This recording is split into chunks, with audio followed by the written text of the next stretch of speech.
Ru inched forward, but Uzoma's iron grip held his arm in place. Tension crackled in the air as the third outcast growled and slowly unsheathed a blade.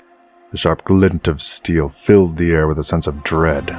"Come on, Ru," Uzoma urged, his voice tight with tension. He knew they could fight off the outcast, but he wasn't sure how many more lurked in the shadows. He did not know what had become of Aoife and Beatrice. Had they encountered outcasts as well? Despite being trained by Baku and Askari elite, he knew these outcasts were dangerous. They were young, reckless, fearless, and posed a grave threat to him and his friends. Ru shot Uzoma a smirk. "Fine," he said, pointing at the skull-wearing outcast. "I'll fight you for it." A crazed chuckle echoed from the outcast. "Fight me? I got the kill." Typical of a dungfly, the skull-wearer hurled the spear towards Ru with a deathly intent. He darted to the side, narrowly escaping the sharpened spear that cut through the air and flew past him.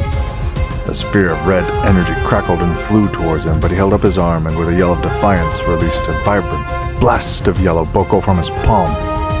The two forces collided, creating an explosion of sparks and flames before fading away.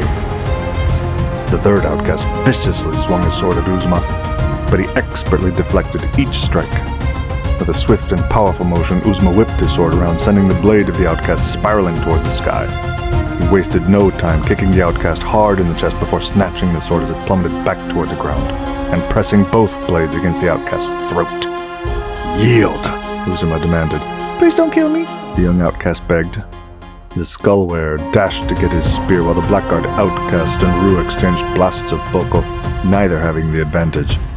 Ru leaped to the side as a red blast flew towards him and in one swift motion lunged forward, slashing the outcast Blackguard in both arms with a flurry of strokes. The outcast howled as Ru unleashed a brutal blast of yellow boko, striking him in the chest. He crashed to the ground, clutching his chest, writhing in agony. Uzoma and Ru both spun around to confront the skull-wearer, who now brandished his spear. He lunged at Ru, who blocked the attack but stumbled backward from the force. Not missing a beat, the outcast spun his weapon in a deadly arc toward Uzoma. Uzoma instinctively ducked, but the strike caught Ru in the leg, tripping him. Uzoma leapt forward with his two blades, hoping to land a strike, but the skull-wearer used a long shaft of the spear to keep him away. Ru sprang to his feet and, together with Uzoma, charged the skull-wearer. However, the outcast was not completely untrained and had met each of their movements with quick blocks and precise attacks. His wide stances kept them at bay as he parried their attacks. Uzoma hurled a sword at the skull-wearer, but he deflected it to the ground. Uzoma's gaze was drawn to a massive rock about the size of a human head. He thrust out his hand and imbued the rock with a wave of blue boko. With one powerful motion, he heaved the rock into the skull-wearer's chest. He crumpled on impact and the spear flew from his grasp. Ru snatched the spear from midair as the skull-wearer collapsed with a heavy gasp and clutched his chest in agony.